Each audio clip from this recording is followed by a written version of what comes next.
buat teman-teman penyuka karya Franz Kafka. Kali ini saya akan membacakan sebuah review dari buku karangan Michael Kumpf-Müller berjudul Keindahan Hidup. Dalam bahasa Jerman, Die Herrlichkeit des Lebens. Judul ini diambil dari buku harian Franz Kafka. Buku setebal 238 halaman ini berkisah tentang biografi Dora Diamond. Adalah perempuan ketiga Franz Kafka.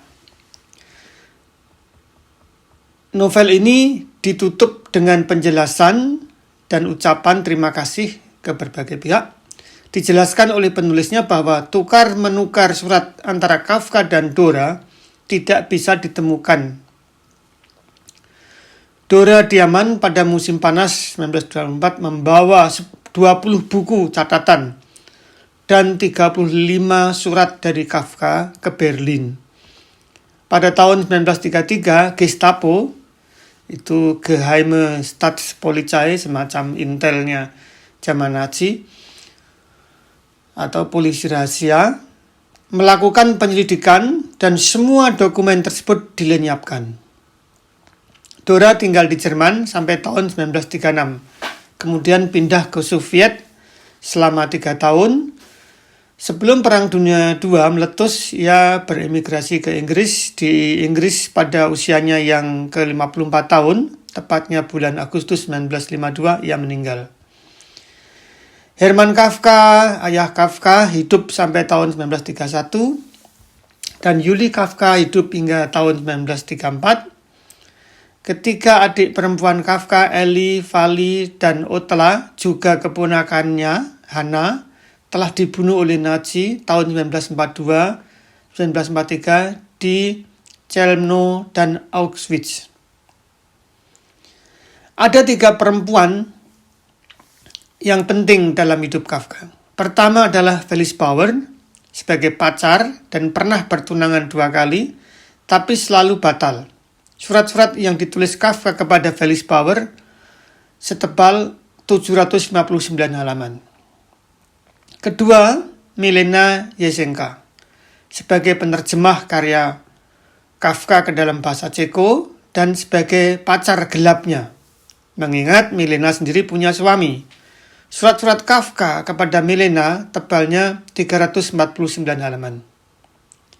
Ketiga, Dora Diamond, sebagai pengasuh anak-anak Yahudi dan menjadi istri hingga Kafka meninggal. Judul novel ini sangat menarik karena diambil dari buku harian tahun 1921.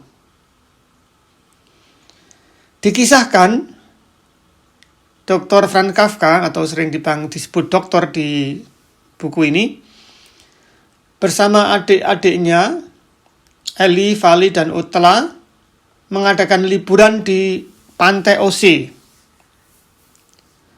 Skandinavia. Dalam liburan itu, dia bertemu dengan seorang perempuan, yaitu Dora Diamond. Dr. Franz Kafka melihat Dora Diamond sebagai pengasuh anak-anak Yahudi dan berkenalan.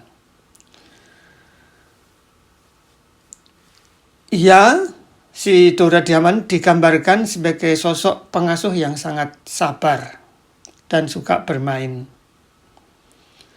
Awalnya Dora ragu, mengingat Franz Kafka itu sedang bersama perempuan. Dikira istrinya.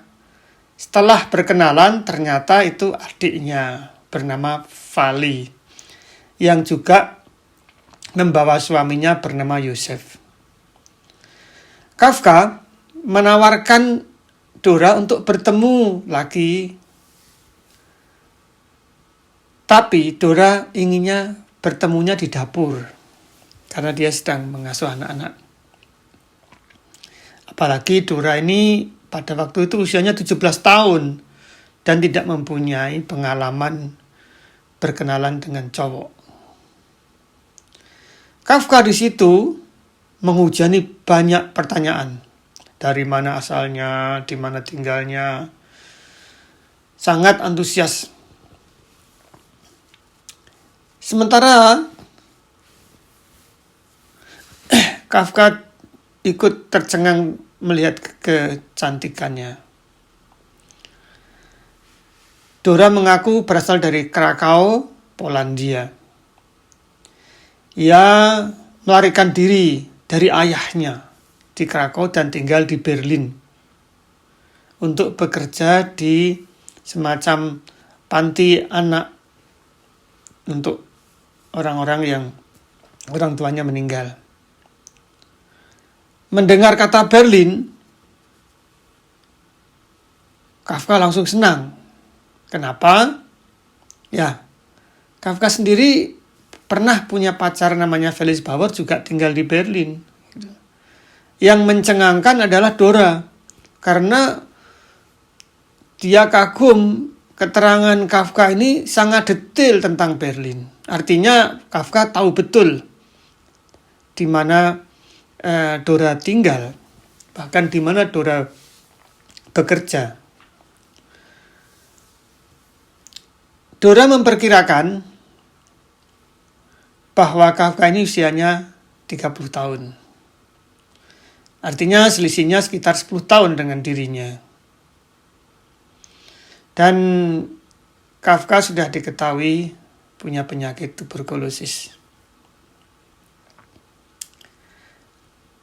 Ketika Franz Kafka dan Dora berpisah, mereka bersepakat untuk bertemu lagi di Berlin. Waktu itu reaksi Dora menggeleng-gelengkan kepala sebagai tanda bahagia. Namun Kafka terus terang, semoga Dora tidak kecewa dengan kondisinya karena dia sakit. Apalagi Kafka telah mengajukan pensiun dini. Kafka takut seandainya nanti Dora kecewa. Kalau itu terjadi, Kafka bisa tidak banyak tidur. Akhirnya Kafka pulang dan bertemu Dora sekaligus tinggal di Berlin di sebuah apartemen kecil. Sayangnya, pemilik apartemen ini seorang ibu Jerman yang antisemitisme, yang tidak menyukai orang Yahudi. Dora sendiri pernah mengalami pahitnya hidup di situ. Diludahi oleh anak muda di depannya.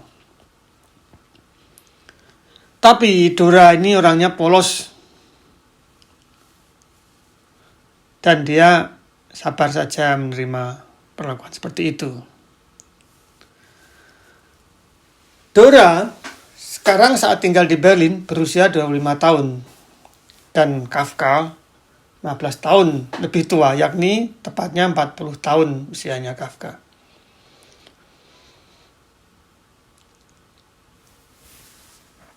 Di rumah itu, Kafka sangat bahagia. Dia menulis surat-surat untuk teman-temannya dan keluarganya di Praha. Dia sebutkan bahwa ia tulis sebuah kalimat, "Jika aku berjalan lewat rambutmu, dalam pikiranku yang capek, aku bahagia. Tetapi sepertinya itu tak sesungguhnya. Seluruh kehidupanku itu bisa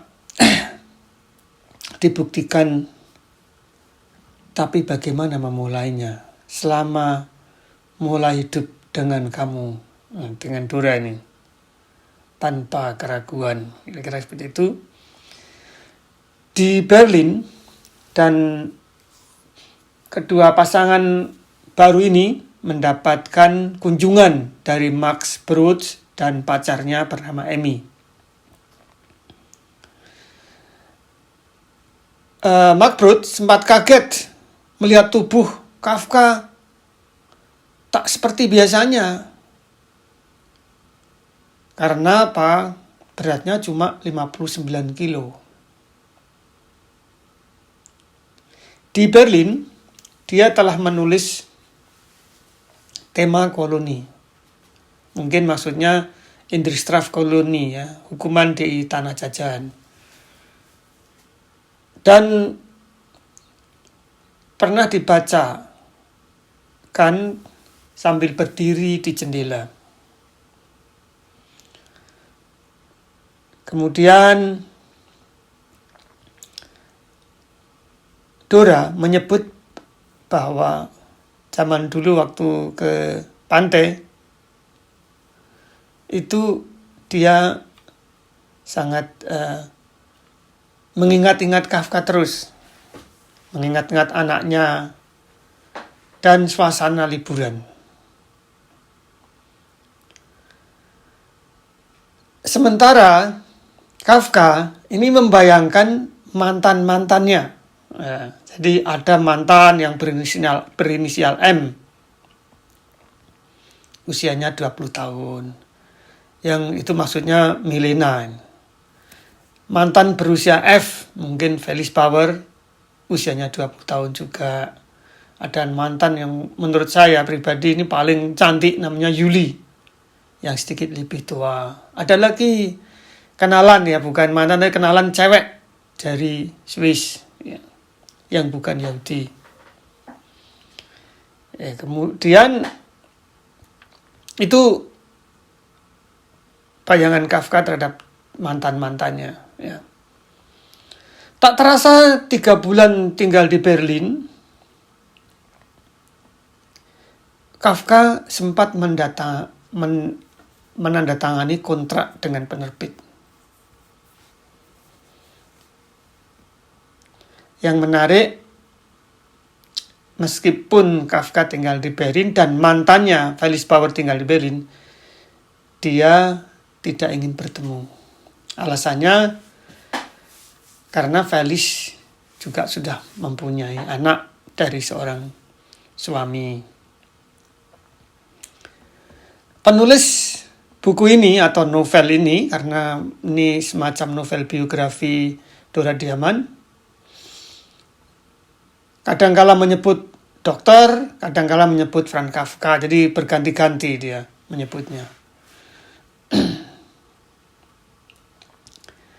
Di dalam buku ini ada kisah tentang surat boneka, yaitu Kafka dan Dora Diamond jalan-jalan di sebuah taman, bertemu anak kecil bernama Katerina atau panggilan Kaca, dan bonekanya bernama Mia. Dan si Kaca ini atau Katerina ini kehilangan boneka dan dia menangis. Ya. Kisah ini sudah saya ceritakan pada YouTube saya yang lain berjudul Boneka. Saya tidak akan melanjutkan lagi. Yang jelas ini adalah teknik Kafka mempelajari fantasinya dengan menyamarkan atas nama boneka. Kemudian bacaan Kafka itu ada yang dari penyair Jerman yang bernama Kleist. Dia juga membaca Shakespeare. Dia juga membaca Broder Karamazov karya Dostoyevsky. Tapi Kafka mengaku tidak suka dengan sastrawan Austria bernama Karl Kraus. Tentang buku-buku bacaan Kafka ini disebutkan juga di sini, termasuk karya Flaubert itu disukai. Kafka membaca karya Flaubert sambil tertawa. Kemudian Kafka juga membaca David Copperfield karya Charles Dickens. Diakui cara membacanya sangat kesulitan sehingga sangat tergopoh-gopoh. Kafka juga mengagumi karya Johann Peter Hebel. Ini seorang penulis drama. Dora menggambarkan ketika Kafka menulis itu seperti membawa palu dan peso pahat. Ini pembayangannya Nora. Dora ibaratkan kertas itu seolah dari batu. Dan Franz Kafka sering menulis tentang binatang yang derajatnya paling rendah. Misalkan kecoa, kera, tikus besar, burung, nasar, anjing, dan serigala.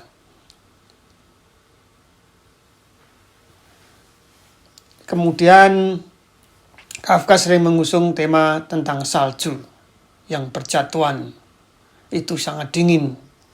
Jarang ada matahari, tapi akhirnya muncul kembali. Ini kalimat-kalimat yang dikutip oleh Dora selama di Berlin ya. Tapi Kafka pernah diundang sebuah komunitas sastra untuk membacakan ceritanya yang bertema kera. Ini mungkin berjudul sebuah berita untuk sebuah akademi. Yaitu kera dari Afrika dibawa ke Jerman. Diajari menjadi manusia. Tetapi Kafka tidak bisa. Karena dia sakit. Sehingga Dora mewakilinya. Nah, pada undangan itu Dora membacakan karya Franz Kafka.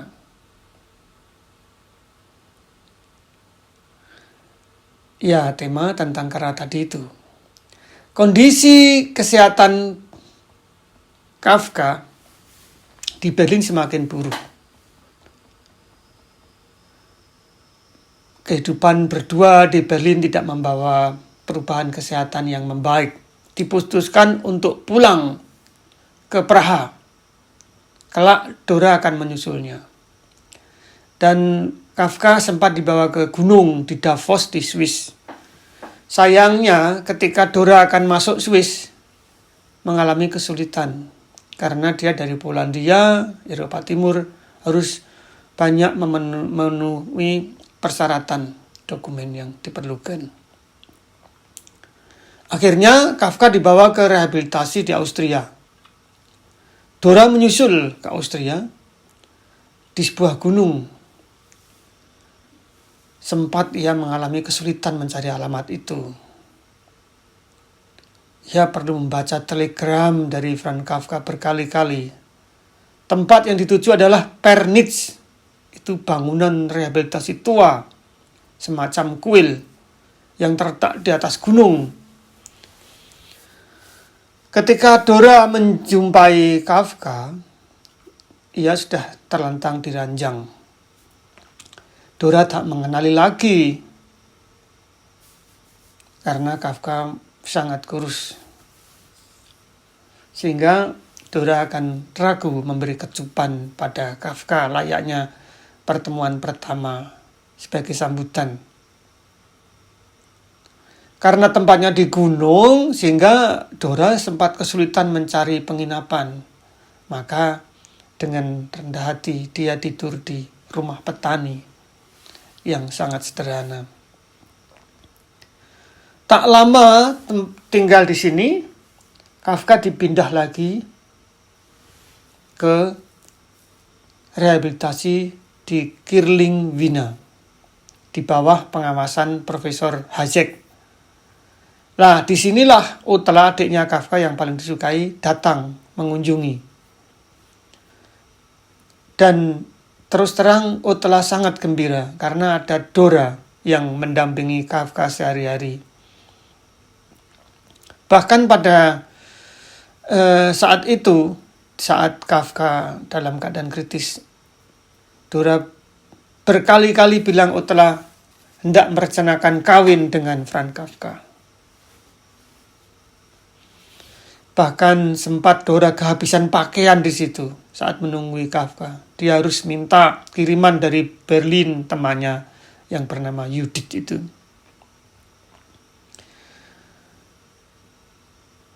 kesehatan Franz Kafka semakin buruk. Ia tidak mau makan selama 3 hari, menggigil. Dora tentu saja tidak bisa kemana-mana. Dia hanya memegangi tangan dan menatap wajah Kafka, serta mengelus wajah Kafka dengan halus selama Kafka tertidur. Menjelang siang, Kafka meninggal, masih dalam belayan tangan Dora. Keluarga Franz Kafka sangat kehilangan atas meninggalnya anak sulungnya itu. Rencana pemakaman menjadi belum jelas. Apakah akan dimakamkan di Girling, Wina seperti usulan pamannya Franz Kafka, atau dimakamkan di Praha. Ayah Franz Kafka mengirim telegram ke Wina supaya yang menentukan ini Dora. Maka Dora memutuskan Franz Kafka dimakamkan di Praha. Wah, menarik ini. Jadi ayah Franz Kafka yang Hermann Kafka ini sangat otoriter dalam beberapa tulisan karya Kafka, tapi ternyata dia memberi kesempatan Dora untuk memutuskan di mana sebaiknya dimakamkan, dan untung dimakamkan di Praha, sehingga banyak orang bisa melihat makamnya sampai sekarang. Sesampai di Praha, Dora menjadi bingung. Karena apa? Karena dia ingin ikut siapa? Suaminya yang baru dinikahi dan meninggal itu sudah tiada.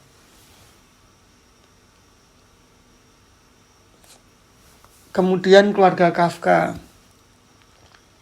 juga sepertinya agak dingin. Apalagi mau kembali ke Berlin, dia bingung sekali. Menjelang pemakaman, teman-teman Franz Kafka datang mengadakan acara sastra. Dora merasa tidak nyaman karena tak kenal dengan teman-teman itu. Sementara keluarga Kafka sering bernostalgia membicarakan masa kecil Kafka, masa menjadi pelajar, jalan-jalan dengan orang tuanya. Markbrut akhirnya dan Dora terjadi ketegangan. Mengingat Max Brod mengumpulkan naskah-naskah Franz Kafka yang belum diterbitkan,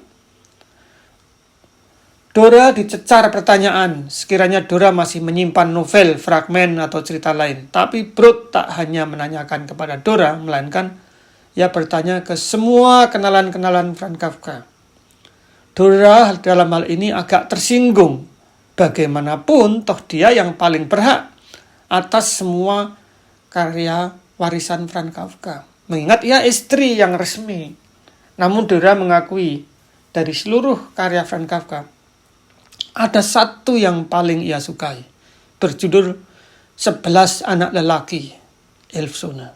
Alasan Dora, cerita itulah yang paling mewakili dirinya dan Franz. Terima kasih.